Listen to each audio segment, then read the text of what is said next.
Class 11 আমরা প্রথম থেকে দেখলে মোটামুটি 3টে অধ্যায় আমরা সঠিকভাবে পড়েছি। প্রথম অধ্যায়টা অর্ধেক হয়েছিল, একটা ব্যাচের প্রায় পুরোটাই হয়ে এসেছিলো, কয়েকটা টাইপের অঙ্ক বাকি ছিল। তারপরে আমরা পরমাণুর গঠন, পর্যায় সারণী, রাসায়নিক বন্ধন, এই 3টে অধ্যায় পড়েছি। এর মধ্যে রাসায়নিক বন্ধনটা অনেক বড় অধ্যায় এবং সেটা আমরা আলোচনা করেছি। এরপরে আমরা আরেকটা অধ্যায় চলে যাব, খুব ইম্পর্ট্যান্ট এবং একটা বোঝার অধ্যায়, সেটা আমাদের একটু বুঝে আলোচনা করতে হবে। সেই অধ্যায়টা আমরা এখন দেখব। সেই অধ্যায়টা হচ্ছে রেডক্স। রেডক্স মানে হচ্ছে রিডাকশান অ্যান্ড অক্সিডেশন। রিডাকশানের রেড, অক্সিডেশনের অক্স, দুটো একসাথে নিয়ে হয়েছে রেডক্স। বাংলায় যেটাকে আমরা বলে থাকি জারণ বিজারণ। জারণ বিজারণের ইলেকট্রনীয় কনসেপ্ট এখানে আমাদের খুব ইম্পর্টেন্ট। অর্থাৎ এই ইলেকট্রনীয় কনসেপ্ট অনুযায়ী কোনো রাসায়নিক বিক্রিয়ার সমতা বিধান কীভাবে করতে হয় সেটা আমরা শিখব। তারপর জারণ সংখ্যা পদ্ধতিতে কী করে সমতা বিধান করতে হয় সেটা আমরা জানব। তার আগে কতগুলো আমাদের টার্মিনোলজি বা সংজ্ঞা এখানে আমাদের একটু জেনে নিতে হবে। জারণ বিজারণের ইলেকট্রনীয় মতবাদ অনুযায়ী জারণ বিক্রিয়া কাকে বলে? যে বিক্রিয়ায় কোনো পরমাণু বা আয়ন বা অণু এক বা একাধিক ইলেকট্রন বর্জন করে তাকেই বলছে জারণ। এটা আমরা ক্লাস 10-এ পড়ে এসেছিলাম মেটালার্জি বা ধাতুবিদ্যার ক্ষেত্রে। সেখানে আমরা জারণ বিজারণ দুটো সংজ্ঞাই পড়েছিলাম। জারক পদার্থ, বিজারক পদার্থ কাকে বলে সবই পড়েছিলাম। অর্থাৎ যে প্রক্রিয়ায় কোনো পরমাণু, অণু বা আয়ন এক বা একাধিক ইলেকট্রন বর্জন করে সেটাকেই বলছে কি জারণ প্রক্রিয়া।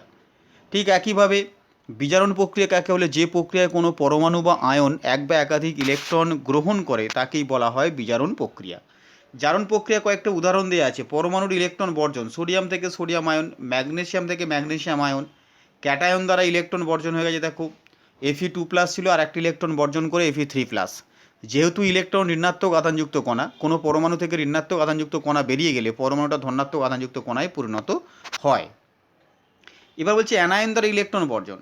Cl মাইনাস চার্জ ছিল, সেই মাইনাস চার্জটা ছেড়ে দিল, তাহলে হয়ে গেল Cl পরমাণু। ঠিক একইভাবে অক্সিজেন আয়ন থেকে হয়ে গেল অক্সিজেন পরমাণু। নেক্সট, অণুর দ্বারা ইলেকট্রন বর্জন। মনে করো H2 অণু দুটো ইলেকট্রন বর্জন করলো, তাহলে দুটো H পরমাণু থেকে দুটো H আয়ন উৎপন্ন হবে বা H+ আয়ন উৎপন্ন হবে। জল যদি জারিত হয় তাহলে সেখান থেকে H+ এবং তার সাথে অক্সিজেন উৎপন্ন হবে। ঠিক একইভাবে বিজারণ মানে ইলেকট্রন গ্রহণ। তার কয়েকটা এক্সাম্পল এখানে বলেছি। ক্লোরিন ইলেকট্রন গ্রহণ করছে, অর্থাৎ ওখানে যে প্রক্রিয়াগুলো পড়েছিলাম তার ঠিক এখানে উল্টো প্রক্রিয়া যদি আমরা ঘুরিয়ে লিখতে পারি সেইগুলোই হয়ে যাবে বিজারণ। দেখো, তাই প্রত্যেকটা সেইভাবেই এখানে আলোচনা করেছে। ক্লোরিন অক্সিজেন ইলেকট্রন গ্রহণ করেছে, হাইড্রোজেন ইলেকট্রন গ্রহণ করে হাইড্রোজেন পরমাণু, অক্সিজেন ইলেকট্রন গ্রহণ করে অক্সিজেন আয়ন। তারপরে তোমার দেখো হাইড্রোজেন পারঅক্সাইড থেকে ইলেকট্রন গ্রহণ, হাইড্রোজেন পারঅক্সাইড ইলেকট্রন গ্রহণ করেছে, করে জলে পরিণত হয়েছে। অবশ্যই এই প্রক্রিয়াটা অ্যাসিড মাধ্যম বা H+ আয়নের উপস্থিতিতে সম্পন্ন হয়। ঠিক একইভাবে ক্লোরিন দুটো ইলেকট্রন বর্জন করে দুটো ক্লোরাইড আয়নে পরিণত হয়েছে। এরপরে আমরা চলে যাব ইলেকট্রনীয় মতবাদ অনুযায়ী জারক দ্রব্য এবং বিজারক দ্রব্য কাকে বলে।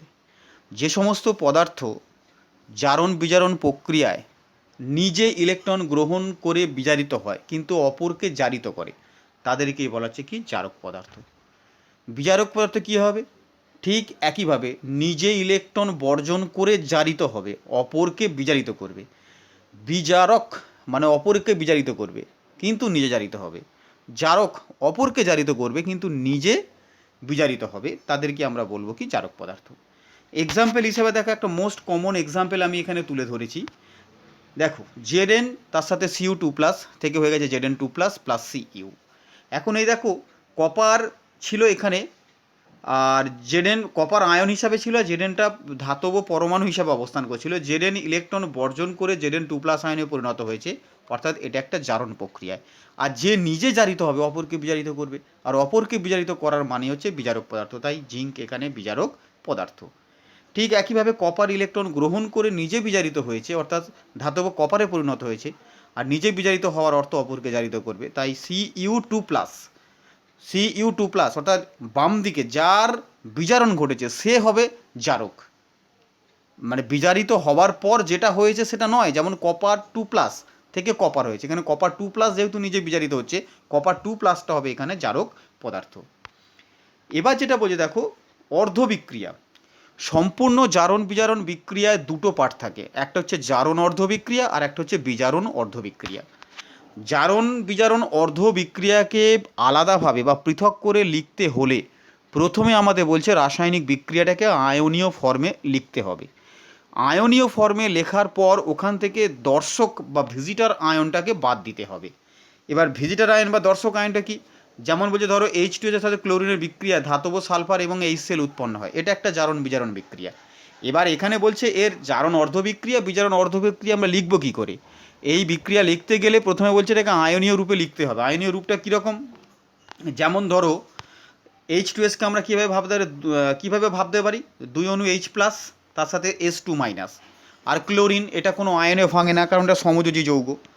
ঠিক ওখান থেকে যেটা পাওয়া গেছে দেখো ধাতব সালফার, আর অর্থাৎ সালফার তো ছিলই, আর এই সেলটাকে আমরা 2 অণু দুই অণু H+, তার সাথে Cl-। এবার ডান দিক বাম দিক খেয়াল করলে আমরা দেখতে পাবো দেখো H+ আয়ন ও H+ আয়ন এই দুটো আয়নের জারণ সংখ্যার কোনো পরিবর্তন হয়নি। অর্থাৎ কোনো একটি আয়নীয় বিক্রিয়ায় যাদের জারণ সংখ্যার কোনো পরিবর্তন হচ্ছে না তাদেরকে আমরা বলবো ভিজিটার আয়ন বা দর্শক আয়ন। এবার আয়নীয় ইকুয়েশনটা লেখার সময় ওই দুটোকে বাদ দিয়ে দেবো। দেখো ওই দুটোকে বাদ দেবার ফলে যে রিয়াকশানটা পড়ে আছে দেখো S2-, Cl2, Cl2, S 2 অণু Cl-, 2 অণু Cl-। এবার এখান থেকে পরিষ্কার দেখো S2- ইলেকট্রন বর্জন করে S পরিণত হয়েছে, অর্থাৎ ইলেকট্রন বর্জন করা মানে জারণ, তাহলে জারণ অর্ধবিক্রিয়া মানে হচ্ছে এইটা। ঠিক একইভাবে ক্লোরিন দুটো ইলেকট্রন গ্রহণ করে দুটো Cl- আয়ন উৎপন্ন করেছে। একটা জিনিস এখানে খেয়াল রাখতে হবে, জারণ বিক্রিয়ায় যত সংখ্যক ইলেকট্রন বর্জন হবে বিজারণ বিক্রিয়ায় ঠিক তত সংখ্যক ইলেকট্রন গ্রহণ হবে। সে তাতে রাসায়নিক বিক্রিয়াকে 2, 3, 4 যা কিছু দিয়ে গুণ করার প্রয়োজন হলে আমরা গুণ করব। এবার ওই দুটো বিক্রিয়াকে যদি আমরা পুনরায় যোগ করে দিই দেখো রেডক্স বিক্রিয়াটা আমরা পেয়ে গেছি। নিচে কয়েকটা এক্সাম্পল আমি দিয়েছি, জারণ অর্ধবিক্রিয়া এবং বিজারণ অর্ধবিক্রিয়াগুলোকে সেপারেট করতে হবে। আমি একটুখানি হিন্টস দিয়ে দেবো। যেমন মনে করো FeCl2, এখন এই FeCl2কে আমরা ভেঙে Fe2+, তার সাথে 2 অণু Cl-।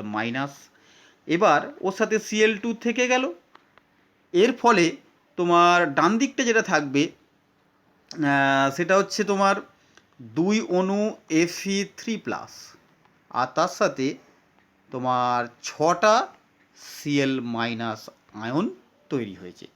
এবার ডান দিক বাম দিক যদি আমরা দেখি তাহলে Cl- আয়ন আর Cl- আয়নের জারণ সংখ্যার কোনো পরিবর্তন হয়নি, তার মানে দর্শক আয়ন, ওদেরকে বাদ দিয়ে দাও।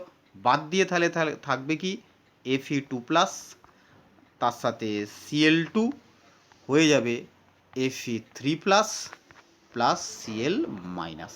এই হচ্ছে আমাদের।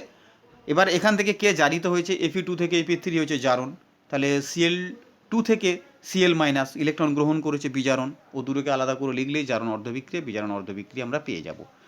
আর এখানে বিয়েরটা তো একদম পরিষ্কার ভাঙা আছে, Sn2+ থেকে Sn4+, মানে দুটো ইলেকট্রন বর্জন করেছে, জারণ অর্ধবিক্রিয়া। আর Fe3+টা হয়ে গেছে Fe2+, ওখানে একটা ইলেকট্রন বর্জন করেছে, তাহলে উপরের এসএনটা দুটো বর্জন করেছিল, তাহলে ইলেকট্রন সংখ্যা সমান করতে গেলে এফিটাকে 2 দিয়ে গুণ করতে হয়েছে, যে দেখো ব্যালেন্স করে 2 এসে গেছে। ঠিক একইভাবে নিচের এই যে বিক্রিয়াটা আমরা বলেছি Ki তার সাথে Br2, আমরা এটাকে কিন্তু সুন্দরভাবে ওই রকম ভেঙে লিখতে পারবো, আশা করি পারবে।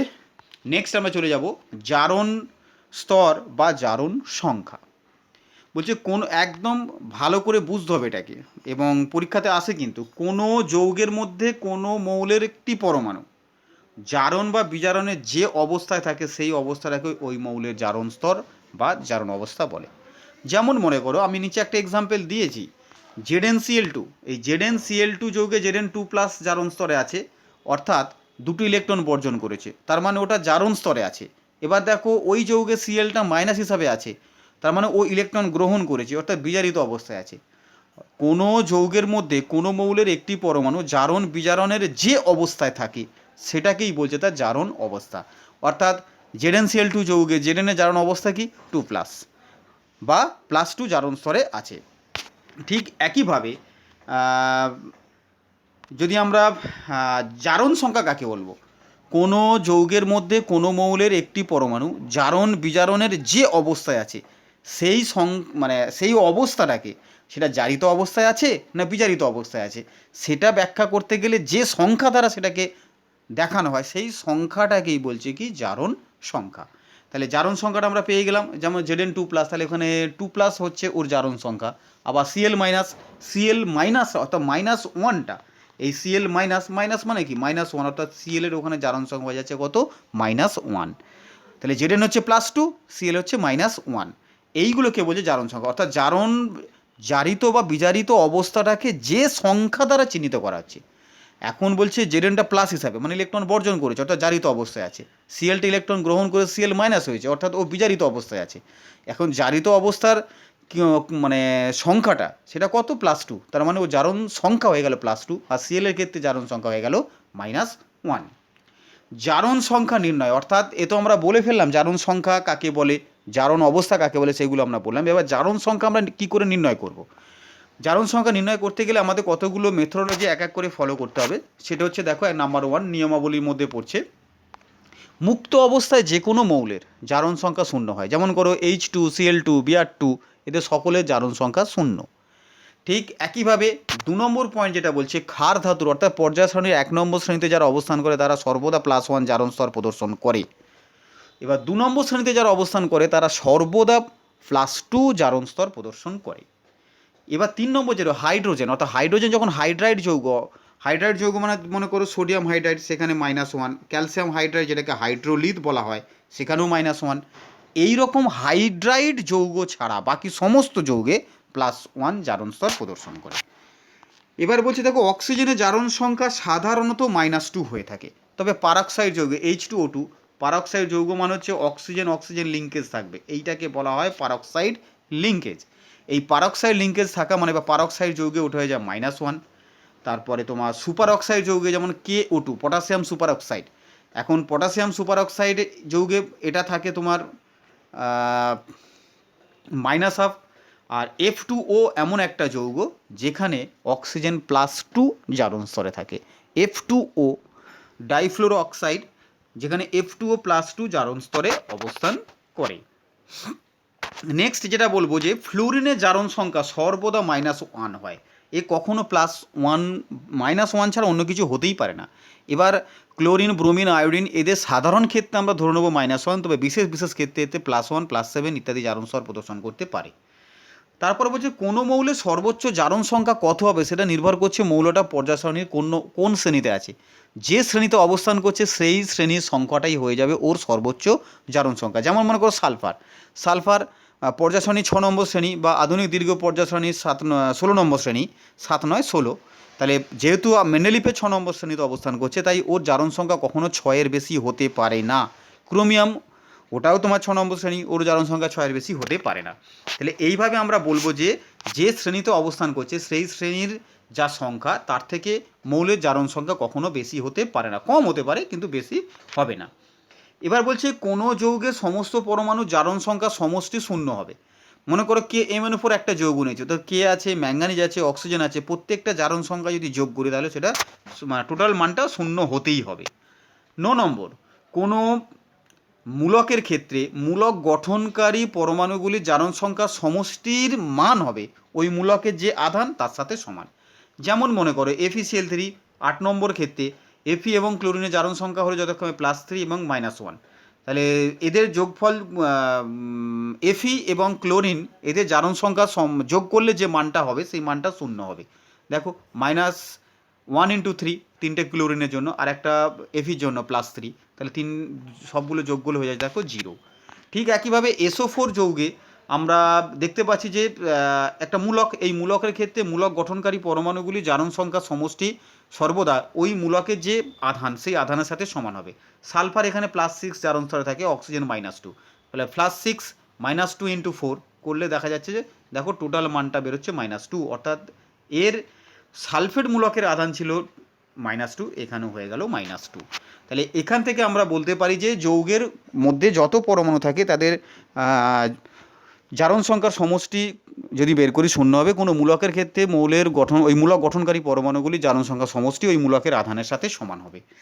এবার এরপরে যে ইম্পর্টেন্ট প্রশ্ন মানে পয়েন্ট আছে 10 নম্বর, সমযোজী যৌগের ক্ষেত্রে। এখন সমযোজী যৌগ মনে করো হাইড্রোজেন হাইড্রোজেন, এই যখন সমযোজী যৌগ গঠিত হয় এবং দুটো পরমাণুর মধ্যে ইলেকট্রন শেয়ারিং হয় এবং ওই দুটো পরমাণু যদি সেম হয়ে যায় তাহলে ওই বন্ধন সৃষ্টিকারী ইলেকট্রন জোড়কে কেউ কারো দিকে টানতে পারে না, তাই ওদের জারণ সংখ্যাটাকে শূন্য ধরা হবে। কিন্তু যদি আমরা সমযোজী যৌগ HCl নেই, ক্লোরিন বন্ধন সৃষ্টিকারী ইলেকট্রন জোড়কে নিজের দিকে টানছে কিন্তু সমযোজী, তখন ক্লোরিনটা হয়ে যাবে -1 এবং হাইড্রোজেনটা হয়ে যাবে +1। এইভাবে আমরা পুরো ব্যাপারটাকে বিবেচনা করব। অর্থাৎ সমযোজী যৌগ গঠনের সময় যখন দুটো পরমাণু এবং তাদের তড়িৎ ঋণাত্মকতা ভিন্ন ভিন্ন হলে কোনো একটি পরমাণু অপর যতগুলো পরমাণুর সাথে সমযোজী বন্ধনে আবদ্ধ হয় বা যতগুলো ইলেকট্রন জোড় গঠন করে সেটাই হয়ে যাবে তার যোজ্যতার বা জারণ অবস্থার বা জারণ সংখ্যার মান। যদি সে বন্ধন সৃষ্টিকারী ইলেকট্রন জোড়কে নিজের দিকে টেনে নেয় মানে তার তড়িৎ ঋণাত্মকতা বেশি হয় তাহলে তার জারণ সংখ্যাকে মাইনাস চিহ্ন দিয়ে, বা বন্ধন সৃষ্টিকারী ইলেকট্রন জোড় যদি অন্যদিকে চলে যায় বা নিজের থেকে অন্যদিকে চলে যায় তখন তার জারণ অবস্থাকে প্লাস চিহ্ন দিয়ে বোঝানো হবে। সেটা আমি ওখানে লিখে দিয়েছি। একই মৌলের পরমাণু হলে জারণ সংখ্যা শূন্য ধরা হবে। এবার চলে আসো জলের ক্ষেত্রে। জল সমযোজী যৌগ, অক্সিজেন আর হাইড্রোজেন দেখো সমযোজী বন্ধনে আবদ্ধ হয়ে আছে। অক্সিজেনের তড়িৎ ঋণাত্মকতা হাইড্রোজেনের থেকে বেশি এবং দু জোড়া ইলেকট্রন জোড় গঠন করেছে বা সমযোজী বন্ধন গঠন করেছে। সমযোজী বন্ধন দুটো কিন্তু ইলেকট্রন জোড় হচ্ছে 2, তাই ওর যোজ্যতা হয়ে গেছে -2 আর জারণ সংখ্যা হয়ে গেছে -2 আর হাইড্রোজেনের +1, কারণ অক্সিজেন বন্ধন সৃষ্টিকারী ইলেকট্রন জোড়কে নিজের দিকে টানছে। ঠিক একইভাবে আমরা চলে যাব কার্বন ডাই অক্সাইড, সমযোজী দ্বিবন্ধনে যুক্ত আছে। দেখো এখানে দুটো কার্বন ডাই অক্সাইডের ক্ষেত্রে আমরা দেখতে পাচ্ছি এখানে দুটো বন্ধন এখানে দুটো বন্ধন, মোট 4টে ইলেকট্রন জোড় গঠন করেছে, 4টি ইলেকট্রন জোড় গঠন করেছে, কিন্তু কার্বনের তুলনায় অক্সিজেনের তড়িৎ ঋণাত্মকতা বেশি, তাই কার্বনটা হয়ে যাবে প্লাস আর অক্সিজেনগুলো হয়ে যাবে মাইনাস। তাহলে কার্বন এখানে বলছে +4 জারণ স্তরে, অক্সিজেন হয়ে গেছে -2 জারণ স্তরে। ঠিক একইভাবে যদি আমরা ইথিলিন অণুর ক্ষেত্রে বিবেচনা করি, দেখো এই কার্বন এদের মধ্যে সমযোজী বন্ধন হয়েছে, দুটো পরমাণু সেম, তাহলে এই কার্বনের জন্য এর কোনো জারণ সংখ্যার পরিবর্তন হবে না। অর্থাৎ এই কার্বনের জন্য এই কার্বনের জারণ সংখ্যার কোনো পরিবর্তন হচ্ছে না, বা 1 নম্বর কার্বনের জন্য 2 নম্বর কার্বনের জারণ সংখ্যার কোনো পরিবর্তন হবে না। ঠিক একইভাবে 2 নম্বর কার্বনের জন্য 1 নম্বর কার্বনের জারণ সংখ্যার কোনো পরিবর্তন হবে না, যেহেতু দুটো পরমাণু সেম, কেউ কোনো দিকে টানবে না ঠেলবে না। কিন্তু যেহেতু এই কার্বন 2 নম্বর কার্বন পরমাণু বা 1 নম্বর কার্বন পরমাণু অপর দুটো হাইড্রোজেনের সাথে দুটো করে বা দুজোড়া করে ইলেকট্রন জোড় গঠন করেছে এবং হাইড্রোজেনের তুলনায় যেহেতু কার্বনের তড়িৎ ঋণাত্মকতা বেশি, নিজের দিকে বন্ধন সৃষ্টিকারী ইলেকট্রন জোড়কে টানছে, তাই ওটা হয়ে যাবে 2, যেহেতু নিজে টানছে হয়ে যাবে -2। তাহলে ঠিক একইভাবে 2 নম্বর কার্বনটাও -2, 1 নম্বর কার্বনটাও -2। এবার যেটা আমরা দিয়েছি দেখো, প্রদত্ত যৌগগুলির ক্ষেত্রে স্টার চিহ্নিত পরমাণুগুলির জারণ অবস্থা গণনা করো। Very very important. এখানে আমি বেশ কয়েকটা এক্সাম্পল বলেছি। প্রথম যেটা চলে গেছে সালফিউরিক অ্যাসিড। এখানে আগে বলে নিই, যে পরমাণুর জারণ অবস্থা নির্ণয় করতে হবে তার জারণ অবস্থাকে আমরা x ধরে নেব, আর বাকিগুলো আমরা তো অলরেডি জেনে গেছি, সেই মান অনুযায়ী বসিয়ে দিয়ে জারণ সংখ্যা বের করব। যেমন ধরো আমি একটা এক্সাম্পল ফুলফিল করে ধরে নিয়ে করেছি, বাকি এক্সাম্পল আর এক্স ধরে নিই, প্রত্যেকটা কিন্তু তোমাদের লিখে লিখে করতে হবে।